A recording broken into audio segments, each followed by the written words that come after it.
Before we get to part 4, I want to remind everybody, if you're watching this on YouTube, please put a like button on it and subscribe to my channel. If you want to donate, you can do so via PayPal, Venmo, and Cash App. The links are in the description. You can look for those. But anyway, with that out of the way, in part 4 of the 2024 Miami Hurricanes opponent preview series, I will preview the USF Bulls, our opponent, up at Raymond James Stadium in Tampa on September 21st. Editor's note, is my birthday that day. But let's pump the brakes on USF, or let's not. It's way more enjoyable to bask in the glorious success once again. Let's give USF their well-deserved moment. After a stellar performance in the mid-2010s, they took a nosedive with only 4 wins against FBF teams in 4.5 seasons from middle of 2018 to 2022. Then came Alex Golish, and it resulted in 7 wins and a resounding 45-0 Boca Raton Bowl triumph over Syracuse. It's time to reignite the passion for USF football. However, let's note the following. One of those 7 wins last year was against teams that ended with a winning record, and that was FAMU from the FCS. And only one of those FBS teams they beat made a bowl game. That was Rice, who lost to Texas State in Dallas. You have Navy, 5-7. Connecticut, 3-9. Temple, 3-9. Got thrashed 41-7 by the Canes up in Philadelphia. And Charlotte, 3-9. An FCS squad, that would be FAMU, who won 11 games and the SWAC title and the Celebration Bowl, and 3 with just 3 wins. As for the dominant performance in Boca Raton against Syracuse, well, guys, we all know the Orange had a lot of issues. They got rid of Dino, but that wasn't USF's problem. Sure, the last victory over an FBS team with a winning record was October 12, 2019, and there have only been 3 since 2016. But that's the reality of the AAC now. There are more opportunities for victories. USF has what it takes to defeat the teams they're expected to beat, and if it results in another winning season filled with excitement, then so be it. Wins don't discriminate based on where they come from. Continue the winning streak, keep building, and maintain the momentum.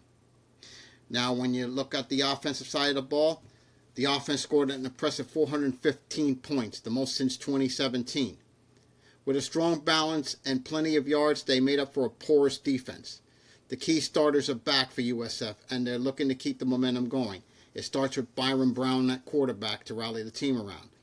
He rushed for over 800 yards and 11 touchdowns while throwing for nearly 3,300 yards and 26 touchdowns. That receiving core is stacked and loaded, especially when you have 92 catch leader Sean Atkins coming back, and he's supported by a transfer from Purdue in Rahman Abdur Yassin to draw more attention. Although Brown led in rushing, he has a solid supporting cast. Naquan Wright is back after hitting nearly 800 yards and 8 touchdowns last year, and the explosive Teron Keith, a threat both as a back and a kick returner. That's going to be even more firepower for Golish to use on offense there. And most of the offensive line is back, with guard Zane Herring leading the way. However, they need to step up their game significantly after struggling in pass protection and allowing too many tackles for loss. Now when we look at the defensive side of the ball, they had its ups and downs. While the overall stats weren't impressive, allowing 31 points or more 5 times, there were moments when it stepped up and allowed the offense to shine. With a mix of returning experience and key transfers, the secondary is looking strong.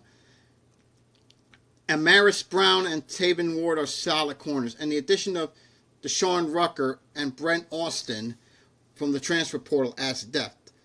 DeMarco Augustine from Youngstown State will bolster the safety position alongside veterans Jalen Stokes and Logan Berryhill. Although the pass rush struggled, the defense excelled in tackles for loss. Despite a lack of sacks, the team ranked 7th in the nation with an average of 7.5 tackles per loss per game, with 26 contributing for at least half a tackle for loss. The pressure was consistent. DJ Harris and Tremel Logan form a disruptive edge rushing duel, but the defensive line needs to step up against the run, especially with standout Rashad Casey in the mix.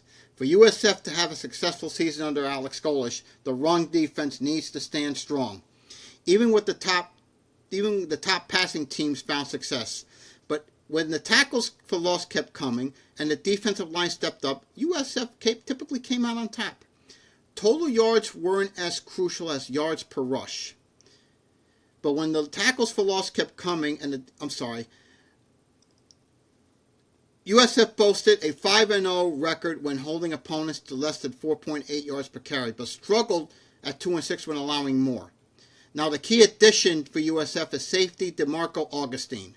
Now, while Abdur Rahman Yassin may be the name transfer on the offensive side, there's the 6'1", 200-pound safety in Augustine that came over from Youngstown State has the potential to make a big impact for USF on the back end of that secondary. With 117 tackles in 3 seasons for the Penguins, Augustine is poised to shine in this new role. But the key departure was backup quarterback Jerry Bohannon. Although Brown is the clear number 1 quarterback, having a solid veteran backup like Bohannon would have been reassuring. Bohannon's stats from last season with the Bulls were decent, and now he's looking to compete for the starting job at BYU. The key game for USF is when Memphis comes to Raymond James Stadium on October 11th. Remember when we talked about how USF didn't beat any top teams last year? Well, here's the thing. The first half of the season is when the best teams are playing. I'll explain more in a minute. Beating a Memphis team that's good enough to compete in the college football playoff would be a major accomplishment during conference play. The Tigers won last year's game in a thrilling 59-50 victory. USF has only won one of the last 7 games since a dominant win in the 2009 St. Petersburg Bowl. Here's some fun stats on USF. In 2023, they had only 23 sacks, but their opponents had 43. Scoring, they scored, again, 415 points. Their opponents scored 419 points. Their opponents sacked USF quarterbacks 43 times for 257 yards. USF only had 23 sacks for 156 yards. Now, here's my prediction on USF. They should focus on securing victories against Bethune-Cookman and Southern Miss while preparing to go to Bama on September 7th. And then us on the 21st, and then Tulane. The game against Memphis at home won't be easy. However, with the upcoming games against UAB, FAU, Navy, Charlotte, and Tulsa are against teams that did not make a bowl game last year. And the season finale against Rice is winnable. The Bulls will need a strong performance in the second half of the season to secure enough wins for a bowl game. Now let's look at this from a Canes perspective when I look at this preview. We know it'll be a challenge up in Tampa against a sneaky good USF team who will have played Bama 2 weeks before.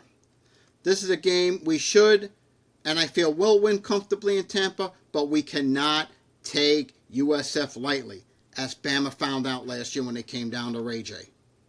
It might be close for a half, maybe a little into the third quarter before the depth and firepower just proved too much for the Bulls to overcome and the Canes start pulling away late. Like I said, I think we win that game comfortably, but it won't be easy, especially in a hostile environment up there. And who knows what will happen. It could be a night game, we don't know.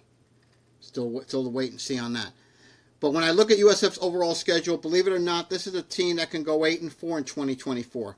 This team is going to be one that is very scrappy and one that, if you're not careful, can jump up and bite you. In Part 5, I will preview the Virginia Tech Hokies.